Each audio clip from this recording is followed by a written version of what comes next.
and welcome back to COVID-19 updates. Unfortunately, there have now been a further couple thousand cases in the UK. 12,594 new cases were announced on Monday, which is pretty awful. There have now been more than 500,000 confirmed cases of coronavirus so far in the UK, and then more than 40,000 people have died, government figures show. However, these figures include only people who have died within 28 days of testing positive for coronavirus, and other measures suggest the number of deaths could be higher. This is what I was saying in my previous videos. New cases continue to rise after data problem. Over the weekend, the government had confirmed 35,833 new cases. However, around 16,000 of these new positive tests from earlier in the week, which had not been reported in the government's daily figures,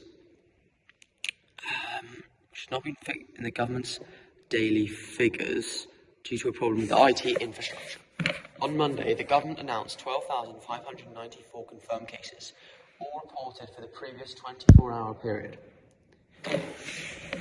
Last week, after reporting 7,143 new cases on Tuesday, the daily figures had remained stable at the time, when continued increases might have been expected. Monday's figure, along with the corrected figures for the days between the 25th of September and the 2nd of October, show that cases have indeed continued to rise.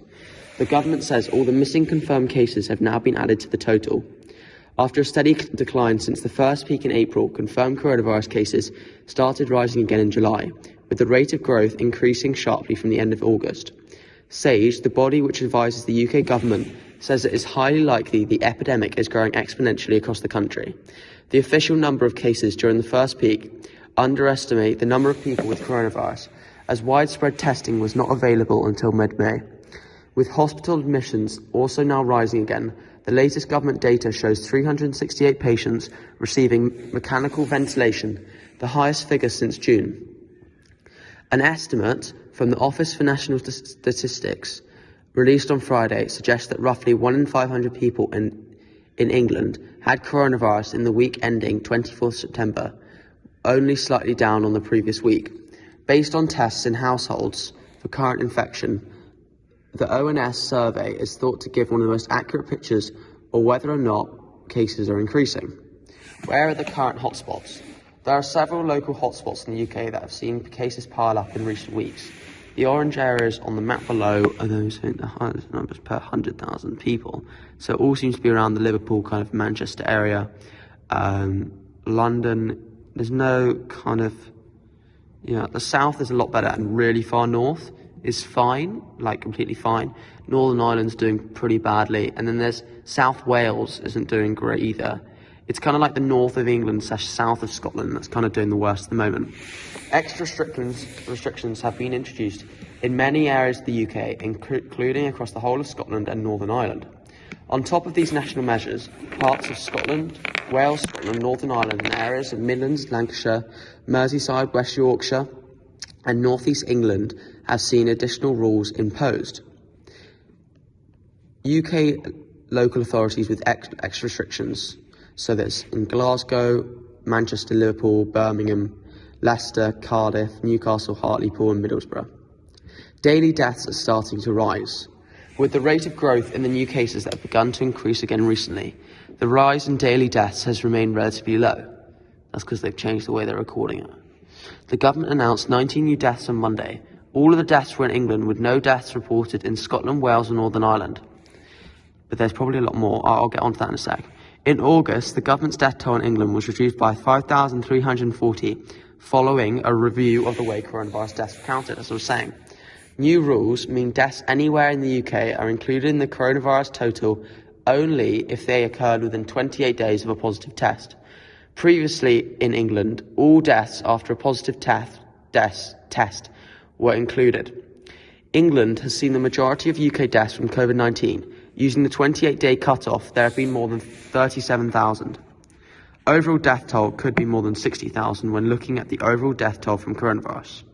Official figures count deaths in 3 different ways. Government figures count people who tested positive for coronavirus and died within 28 days, but there are 2 other measures.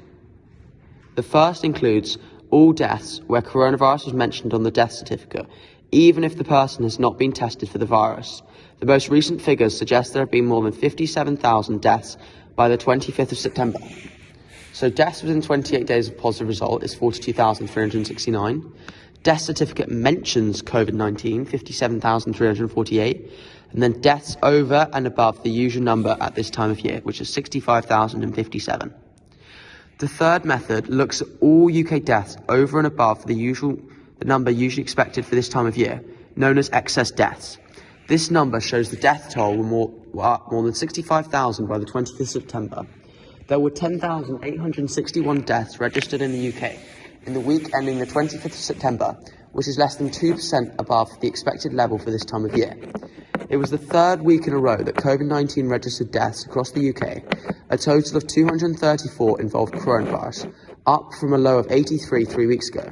But the total is still far below the week of 9,495 seen in April. So the deaths currently are just above normal levels. What is the R number in the UK? The R number is the average number of people an infected person will pass the disease on to. If the R is below 1, then the number of people contracting the disease will fall. If it is above 1, the number will grow. On Friday, the government raised its estimate for the R number across the whole of the UK between 1.3 and 1.6. The estimate for England is 1.2 to 1.6, while Scotland 1.3 to 1.7, and the estimate for Wales is 1 to 1.4 and Northern Ireland 1.5. The government has said in the past that the R number is one of the most important factors in making policy decisions.